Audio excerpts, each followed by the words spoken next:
We've had a lot of conversations on the show involving hikes and out of town trips in the past, but pretty much all of them have depended on driving. So today on CityCast Portland, we're challenging ourselves alongside Norther Emily, the founder of Wild Solitude Guiding, to only use car-free modes of transportation to get ourselves to some outdoor adventures. It's Wednesday, September 13th. I'm Claudia Meza, and this is what Portland's talking about. Norther, thanks so much for hanging out with us today. Yeah, thanks for having me. Recently you've been researching outdoor activities that you could do without a car. What set you on that path? Yeah, so growing up in Portland, many people just take the TriMet to and from and don't learn to drive. I myself didn't learn to drive till I was almost 20. So I have a number of friends who, for various reasons, don't have a car or choose not to have a car. So I was really interested in poking holes in people's reasons not to go outdoors. There's a lot of really great public transportation options that can get you out of the city and into the mountains. From my understanding, we're going to be focusing mainly on Gorge and Mount Hood excursions. Let's start with the Gorge. What's an easy adventure someone can jump right into? Yeah, so there's a bus that goes to the Columbia Gorge. It goes to Multnomah Falls, Cascade Locks, Hood River, and then it connects to the Dalles. So something super simple that anybody could do if you're just getting into using public transportation or you're just getting into hiking. You could just hop on the CAT bus and take it to Multnomah Falls. Where do you grab it from? I've never heard of this CAT bus. I believe that is the one that you pick up at the Gateway Transit Center. So just right there in Northeast Portland. Oh, gotcha. I believe there's a stop that stops in Troutdale as well. And then it takes you out to Multnomah Falls from there. Yeah, it's called the Columbia Area Transit. Yeah, the CAT. Yeah, when you said cat, I don't know if you've ever seen that Miyazaki movie, Totoro. I haven't, but it sounds familiar. There's literally a cat bus, like a bus that looks like a cat. That's and when amazing. You said that would just be really cool. This is a missed opportunity to have a cat-themed bus in the Gorge. I know. That's what I'm saying. Just a little tail at the end of that bus. Mm-hmm. Some ears. Yeah. Yeah. Cool. So you said it went to Cascade Locks. There's a car-free path in the Gorge. And now some e-bike rental places are sprouting up, like Bike the Gorge and Cascade Locks. And I think there's another one called e-bike Multnomah Falls. Have you heard anything about this? I've definitely seen people biking around in the Gorge. It looks like quite a few people are taking advantage of that service, which is really cool. Obviously, the historic Columbia River Highway, there are quite a few sections that are being turned into a multi-use bike path. And there have been some sections that have been established for quite a long time. They reopened a 1.5 mile long section going east from Viento State Park. Mm-hmm. Eventually, that will connect to the really cool new tunnels they are building at Mitchell Point, but those are not ready yet. Okay. But in the meantime, you can go check out this new little section. And I saw quite a few people riding e-bikes and different things out there. It's not the kind of thing you would want to do as a hike unless you just plan to put on headphones because you're right next to the highway. It's quite loud. Oh, gotcha. Yeah. So if you wanted to do a little walk and talk stroll with your friend, I don't recommend the historic Columbia River Highway, at least not those sections that are right up against I-84. Yeah. But if it was a different season and you wanted to just put some headphones on and just vibe by yourself, that would be cool too. Yeah. And that path, the historic highway, it's car free, right? That's for just bikes and people who want to walk or whatever.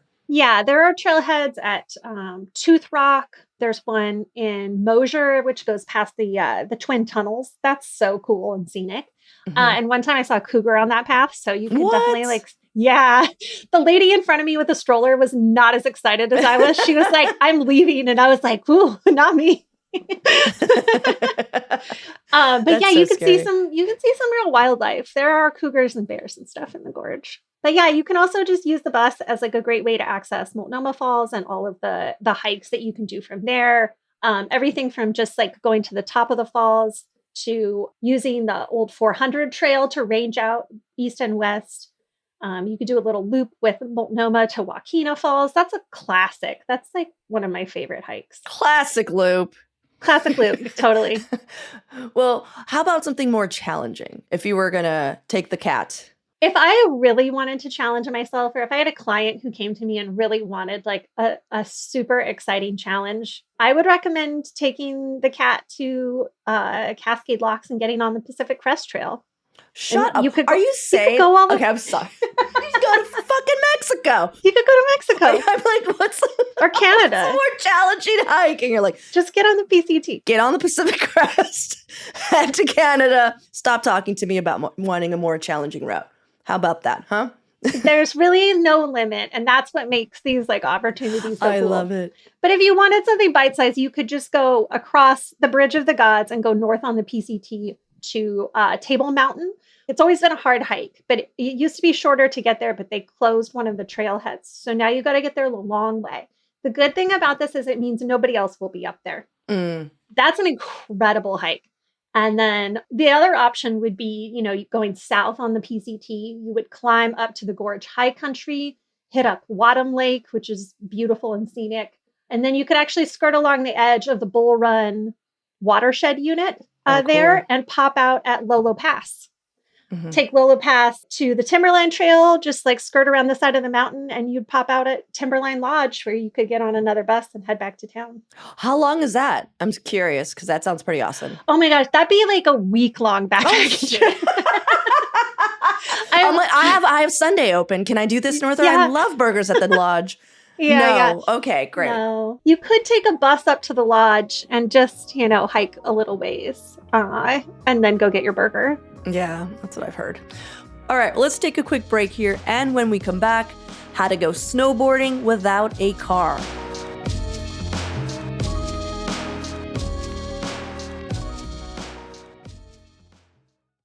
Let's talk about Mount Hood since we're already talking about burgers in the lodge.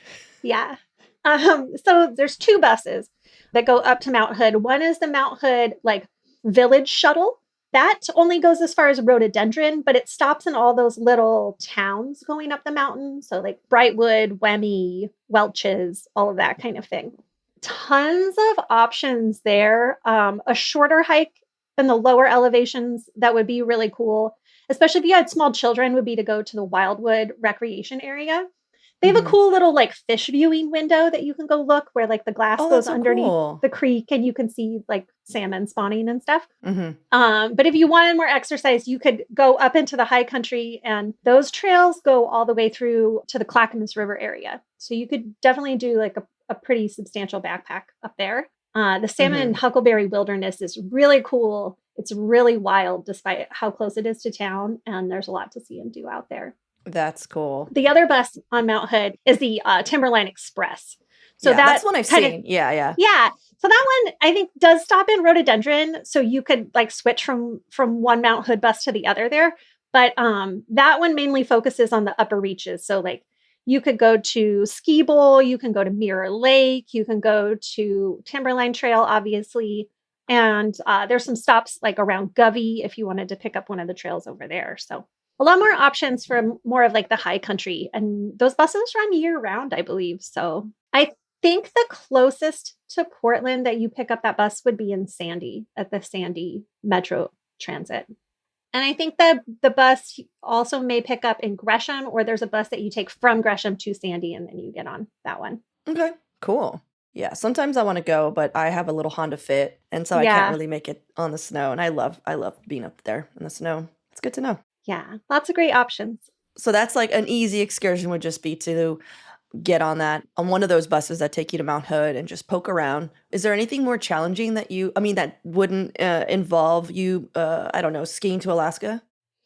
Yeah, I mean, like I said, you could still get on the PCT from there. PCT I love it. Yeah.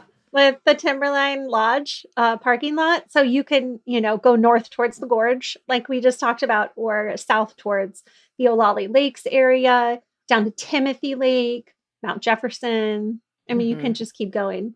Or also the Salmon Huckleberry, again, is a great option, and not as many people take advantage of how beautiful and wild that area is. Kind of a more obscure option too, if you took the village shuttle, you could get on Wildcat Mountain and McIntyre Ridge from there, which you can follow all the way like over the mountains into the Clackamas River drainage and hook up with the Eagle Creek Trail. Not the Gorge Eagle Ooh, Creek, but the other Eagle Creek, the Clackamas area Eagle Creek, which goes through gotcha. some really beautiful old growth. There's definitely lots of opportunity to see some bears out there too. Big backpacking options. Gotcha. This is multi-day backpacking though, right? Oh, yeah. I mean, but you can just like go up a ways and find a nice flat spot next to like a creek or a spring or something, and then come back the way you came. You know, I had a question. I haven't been able to stop thinking about this cougar that you saw on the path. Like, I can't Yeah. think because I'm like, okay, because I've actually, at the moment I heard about, this car-free path at the gorge and being able to take a bus there and maybe, rent an e-bike, I'm like, that actually sounds pretty cool. I'd like to try that. But if I were to see a cougar, I don't think I would know. I mean, I've heard, obviously, don't run. I've heard Yeah. that. Have you had to kind of assert yourself in that space before? Like, what do you do, Norther? I have never had to assert myself in the direction of a cougar, but I have talked to quite a few people who have. So, like, Okay. the cougar, honestly, number one, wants nothing to do with you. According to the cougar, you smell terrible and you don't make a good meal. They don't really want to fight you. We smell bad? We smell They bad. smell bad. We Okay, smell fine. bad to animals. And Okay. that's why you don't see them, is because they smell you before you are even in their Really? Oh my vicinity. And they're God. like, ugh, here comes a human. Get out of here. Oh, I smell like peaches. I can also tell you, if you've ever spent a long time in the outdoors and you pass by somebody who showered recently, you're like, whew, all the fragrances. Oh my God, gross. Oh, gotcha. Okay. But yeah, cougar doesn't want to work hard for a meal. So they're Nice. never going to fight you to the death. But what they will do is they will kind of like try to get in your space and see if they can intimidate you. I mostly hear about this happening to people who do like bird surveys, people who like work in the outdoors and are kind of creeping around in the woods, acting wounded or suspicious. Mm. Hunters also creep around in the woods. They have more encounters with an animal like a cougar. If you're like on a bike path, you're like listening to music, maybe you have a dog with you, you got some friends with you and stuff, like a wild animal is not going to approach you or see you as an easy target. Okay, so you're saying don't worry about it because I have heard of cougars attacking people on bikes, so that's why I was asking. Yeah, they do have a chase response. But Mhm. the advantage in this situation would be that you have like a bike. So you have like a large object that you can put between yourself and the animal. And you're Mhm. wearing a helmet, right? You're wearing a Mhm. helmet. So, I wouldn't be super worried. But if a cougar did approach me and I was on a bike, like I would get off the bike and I would pick my bike up and put my bike between me and the animal and then Gotcha. just like yell at it, act aggressive, like match its energy. Well, Norther, I'm still scared, but I really appreciate all these buses that are available to take us out, basically to Mexico if we wanted. Yeah. If we had that leg power in us. But cool. I feel like every time we have any sort of like, this outdoor adventure, it just always involves a car. And there's just so many of us here in Portland that either are on bikes or, like you said, don't have cars. So if anyone else out there listening, you've heard some of this and maybe you have your own ideas of how to get out into the woods without a car, like hit us up, let us know. I'm sure Northa would like to know as well since she's collecting this. I am always collecting beta. Cool. Well, thanks so much, Norther. Yeah, thanks for having me. And now for your microdose of news. Dancers at the Magic Tavern have officially voted to unionize, making it the first strip club in Portland to do so, and only the second in the U.S. The Northwest Portland's club, full roster of 16 dancers, will join the Actors Equity Association, an established union that commonly represents stage actors and performers. And for antique lovers, the historic Jansen Beach Carousel will stay in Oregon. It's just moving out to the Dells. The 95-year-old carousel landed on Restore Oregon's list of most endangered places when the Jansen Beach Mall closed in 2012. And the nonprofit has been looking to find it a new home since then. The National Neon Sign Museum in the Dells will work on restoring the carousel, but will need a couple years to build a pavilion before the public can start riding again. For even more local news and events, sign up for our daily newsletter, Hey Portland. We'll throw a link in the show notes.